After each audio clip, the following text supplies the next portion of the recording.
sometimes I find that in writer circles, there's sort of these phrases that get overused or that everybody says is happening, but nobody really understands what it means.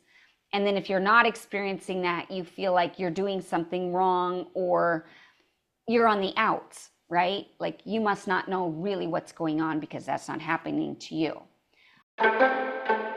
Hello, and welcome to the Storyteller's Mission with Zena Del Lowe, a podcast for artists and storytellers about changing the world for the better through story. Well, it's been interesting because I've had a lot of different projects going on. I have a book that I'm writing right now for the story structure class. I've been writing a bunch of satirical sketches, and then I've also been writing my stand-up material, and on top of that, I'm writing my screenplay. So writing is the name of the game right now. Like I am writing all the time. And it's interesting how you can have a lot of experience as a writer and still totally biff it. Anybody know what I'm talking about? So the other day, I wrote a sketch and I even submitted it to my partners, my producing partners, because we have a shoot day coming up. And like 3 days later, I reread it and I was like, oh no, this is so bad. And so I had to write them all and say, hey, I just reread it and it's really bad. Don't bother. Don't waste your time.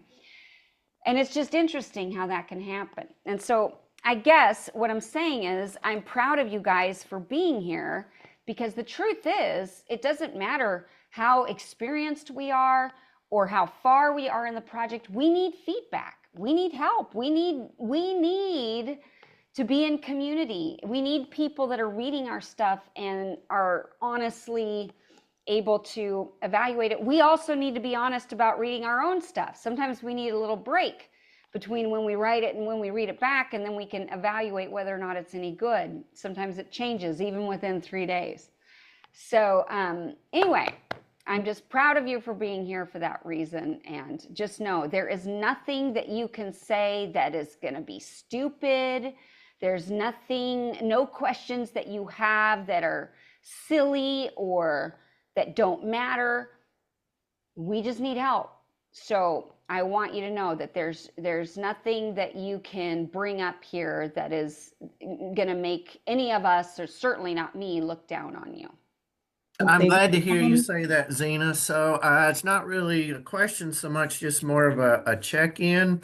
So I'm about halfway through the course.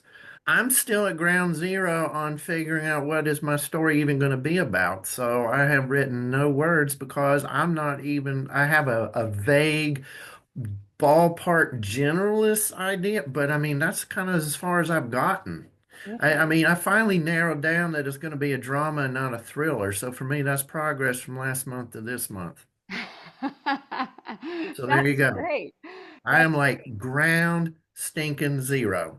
okay. Is that normal for you? Yeah, last time I wrote a screenplay, it didn't go well. And so I'm back writing after like a screenplay after like a several year hiatus. And so I want to do this, but I'm also reluctant. I want to make sure I pick an idea that I really feel passionate about, and that regardless of whether it's ever produced or not, whether it's optioned or any of that, I at least want to feel good about having written it when I'm done.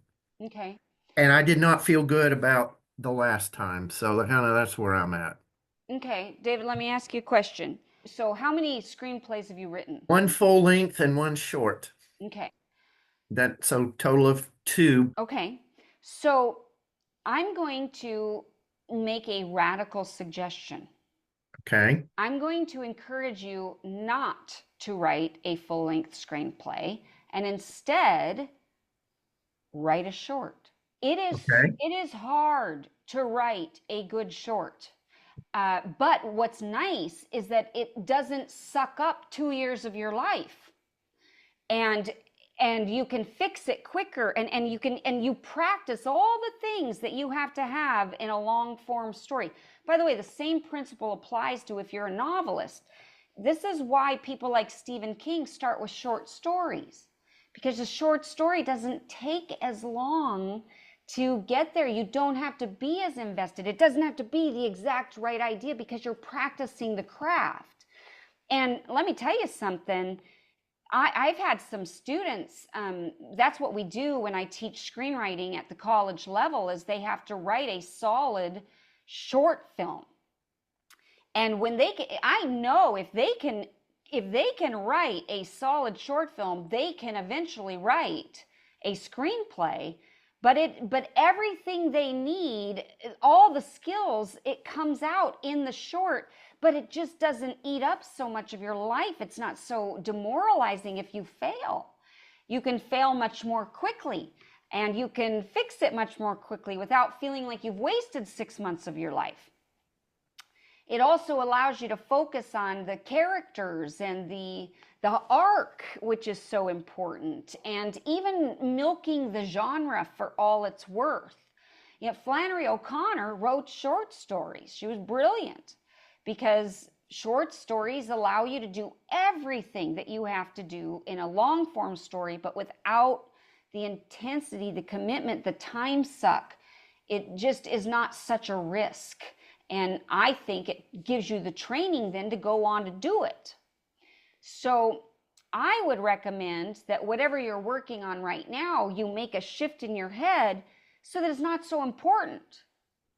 See, the problem is it's really hard to land on something when it has to be everything.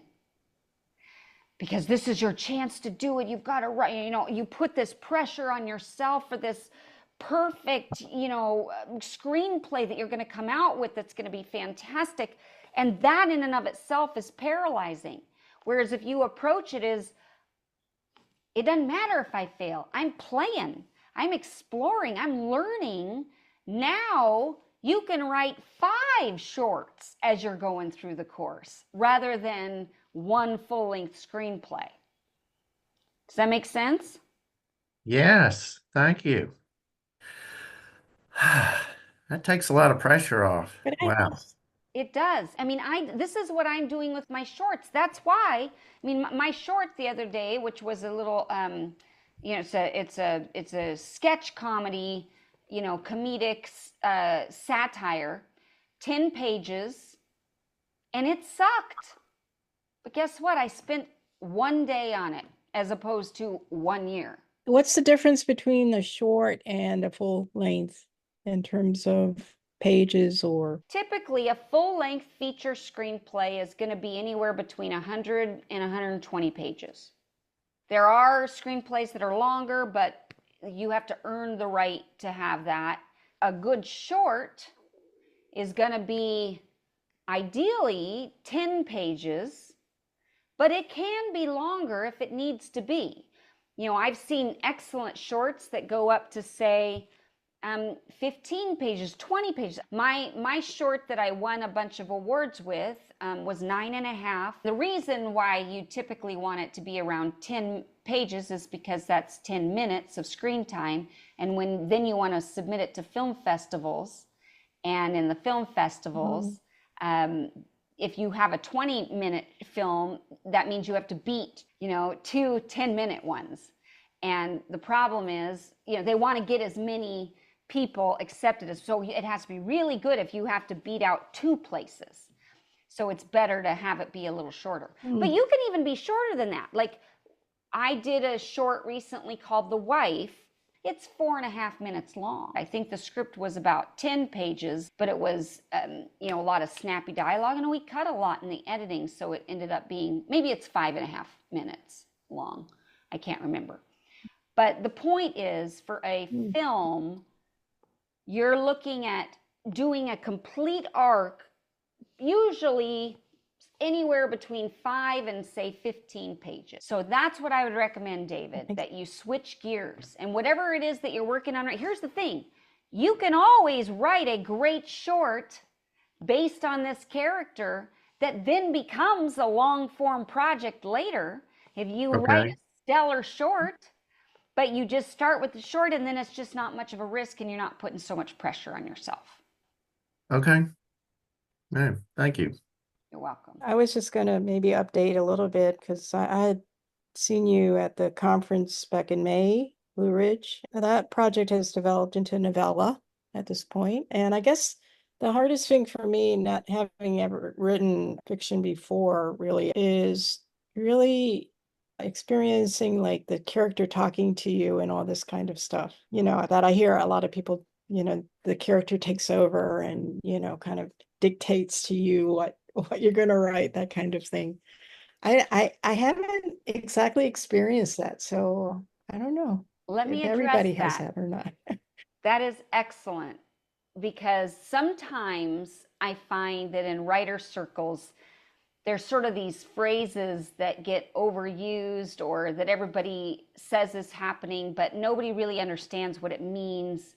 And then if you're not experiencing that, you feel like you're doing something wrong or you're on the outs, right? Like you must not know really what's going on because that's not happening to you. I can tell you that in my own experience, my characters don't take over. They don't speak to me. I'm not having conversations with my characters and I'm not waiting to see what they want to do in the story. And this could mean different things to different people, but I'm just going to share with you what that phenomenon means to me. What it means to me when the character, quote, takes over is it means that I am able to be in the moment in the story. There's a saying that I'm sure you've heard that when you're planning, you're thinking, but when you're writing, you're feeling. No matter what plan I've come to the table with in the story, when I'm writing a scene, I have to basically check all of that at the door and really be in the scene. You have to feel it unfold. You have to feel the tension. It's the kind of stuff you can't really teach that well. You either kind of feel it and let it unfold or you don't. You know where the rhythms are. You know how to build the tension, how to make that conversation go, like how to increase the stakes or the conflict. You're feeling it, and because you're feeling it, you're not in your head. You're in touch with the creative side, the muse. You've checked the planner at the door because the planner can't help you when you're in the scene. But that's not quite the same thing as the character speaking to you and dictating how it goes. No, it just means you've managed to embody. I mean, when I'm writing an emotional scene, I mean, there should be a hidden camera on writers when they're writing these scenes because I bet it's hilarious. Like I'm like making all sorts of expressions and I can get angry. I'll even type harder and no. I mean, I'm just like, I'm in it. I'm emotional. I'm feeling it no matter which character I am. Really as writers, we are actors.